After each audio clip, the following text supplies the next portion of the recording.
ओडिशारू पश्चिमबंग चोर चालाण बेले जातीय राजपथरे टाटा मैजिक गाड़ी को धक्का दे धरा पड़ा शालकाठ बोझे पिकअप भैन। ड्राइवर हेल्पर फेरार। काठ बोझे पिकअप को जबत कला वन विभाग।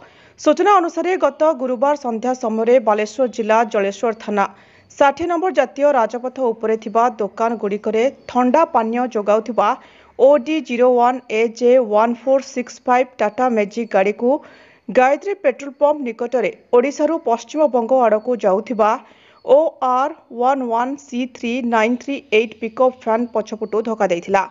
धक्का देबा परे घटनास्थलरू ड्राइवर और हेल्पर बिल भितर देई दौड़ी पड़ाइथिले।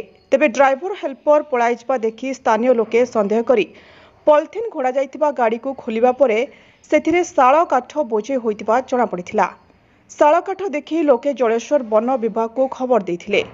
खबर पाई जलेश्वर वन विभाग घटनास्थल में पहुंची काठ बोझे पिकअप को जबत करी तदंत जारी रखिछि।